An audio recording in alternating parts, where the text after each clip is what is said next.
स्वागत है आपका ब्रेक के बाद। अब बात चिल्लू पीर के रॉबिन हुड की, जिस पर लगे सारे मुकदमों से उन्हें क्लीन चिट मिली। कहते हैं कि इज्जत और रसूख उस रंगबाज को जान से ज्यादा प्यारा था और यही वजह है कि उसने बड़े बड़े माफियाओं को हिलाकर रख दिया। जो भी उसके सामने आया उसे केवल हार मिली और एक वक्त तो ऐसा आया जब उसका कोई दुश्मन ही नहीं रहा, क्योंकि दुश्मनों का सफाया ही उसका मकसद था। हम बात कर रहे हैं हरिशंकर तिवारी की, जिन्हें लोग रॉबिन हुड भी कहते हैं।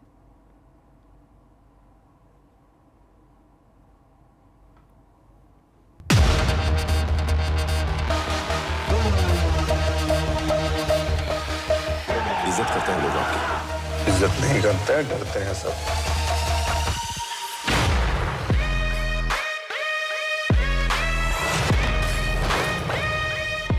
शहर पे भैया जी का मन, भैया जी के हाथ ट्रिगर पे भैया जी की गन।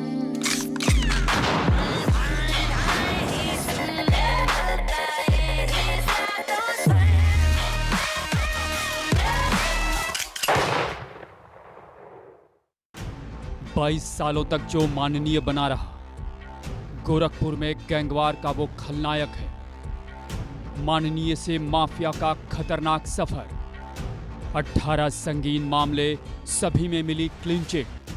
ठेकों को लेकर जिसने खून की होली खेली, इस रंगबाज के नाम से कांपता था इलाका, जिसे पाला बदलने का माहिर कहा जाता है। वो पहली बार शमशान बाबा से हारा था, जिस बाहुबली ने पूर्वांचल की तस्वीर बदल दी, जिस रंगबाज की गोरखपुर में तूती बोलती थी। वो है चिल्लू पार का रंगबाज हरिशंकर तिवारी।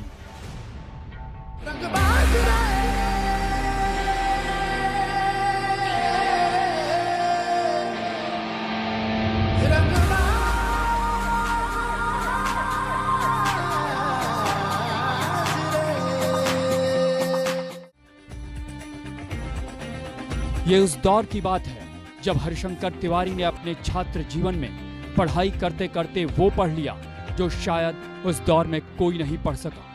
हरिशंकर तिवारी ने जनता का मन पढ़ लिया और बन बैठे चिल्लू पार के रॉबिन हुड।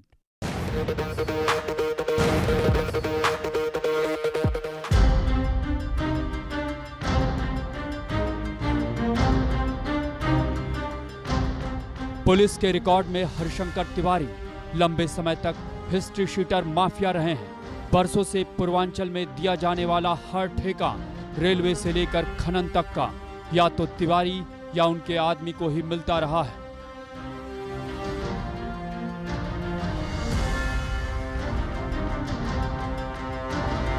हरिशंकर तिवारी चिल्लू पार के रॉबिन हुड, पुलिस रिकॉर्ड में हिस्ट्री शीटर माफिया। एक वक्त ऐसा भी आया, पूर्वांचल में उनका कोई विरोधी नहीं बचा। कहा जाता है कि उनके शूटरों ने तिवारी के सभी दुश्मनों को ठिकाने लगा दिया। दुश्मनों को ठिकाने लगाकर बन बैठे रंगबाज, जेल जाना, हिस्ट्री शीटर, माफिया रहना। दर्जनों मुकदमों के बावजूद ये रंगबाज चुनाव जीतता रहा। 22 साल तक इसने माननीय का चोला पहने रखा। हरिशंकर तिवारी का चुनाव जीतने का वही पुराना फॉर्मूला रहा है, रॉबिन हुड वाला। पंडित जी गांव से आए थे, पढ़ रहे थे, पढ़ने वाले छात्र थे, उनके जान के पीछे पड़ गए।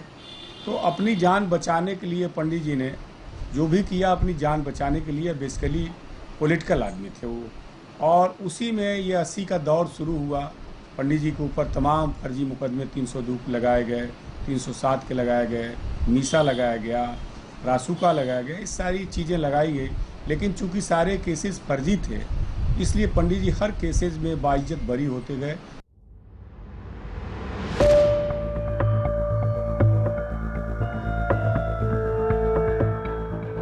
हरिशंकर तिवारी के ऊपर सबसे पहला मुकदमा साल 1975 में फक्कड़ नाम के बदमाश पर जानलेवा हमले के मामले में आया। उसके बाद मन्नू जायसवाल की हत्या में जेल भी जाना पड़ा। कुल ऐसे 18 मुकदमे रहे हैं जिनमें उन्हें नामजद किया गया, लेकिन इन मुकदमों में उन्हें क्लीन चिट मिल चुकी है। 6 बार एमएलए चिल्लू पार से रह चुके हैं और 1985 में वीर बहादुर सिंह उनको मरवाना चाहते थे, उनको जेल में डलवा दिए, जेल में भी वो मरवाना चाहते थे लेकिन सफल नहीं हुए। चूँकि पंडित जी बहुत दृढ़ निश्चयी व्यक्ति थे और निडर थे। वो हम आपसे बताएं, एक बार पंडित जी ने हमसे बताया कि मसूदन मैं जेल में गया था जब और यहाँ से ट्रांसफ़र हो गया था तो नैनी जेल या कहाँ गए थे, वहाँ वो साल भर खाना ही नहीं खाए।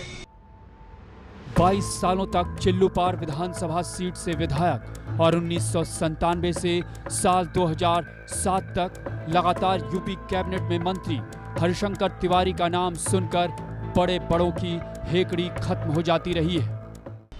जब भी लड़े, कभी निर्दल लड़े, कभी पार्टी से लड़े, कभी लोकतांत्रिक पार्टी से लड़े, जिस पार्टी से भी लड़े वहाँ की जनता बस हरिशंकर तिवारी को चाहती थी और किसी को नहीं चाहती थी। न तो किसी पार्टी को चाहती थी, न किसी पार्टी विशेष में वहाँ की जनता का इंटरेस्ट था। केवल हरिशंकर तिवारी में इंटरेस्ट था क्योंकि हरिशंकर तिवारी वहाँ के रहने वाले थे और वहाँ के लोग उनको भाई और बेटी की तरह मानते थे। गोरखपुर जिले के चिल्लूपार विधानसभा सीट 1985 में एकाएक उस वक्त चर्चा में आई जब हरिशंकर तिवारी नाम के निर्दलीय उम्मीदवार ने जेल से चुनाव लड़ा और जीत भी हासिल की। 80 के दशक में वो दौर भी था जब गोरखपुर का नाम एशिया में अपराध के मामले में दूसरे नंबर पर लिया जाता था। हरिशंकर तिवारी और वीरेंद्र शाही के बीच गुटों में होने वाले गैंगवार को लेकर अपराध चरम पर था। कब शाम ढलते ही किसकी हत्या हो जाए ये ठीक नहीं होता था। साल 1975 में पहली बार फक्कड़ नाम के बदमाश के ऊपर जानलेवा हमले में हरिशंकर तिवारी के ऊपर मुकदमा दर्ज हुआ। उसके बाद मन्नू जायसवाल, फिर बलवंत सिंह और नेता रविंद्र सिंह की हत्या में उनका नाम आया। साल 1975 में ही उन्हें मीसा में जेल जाना पड़ा।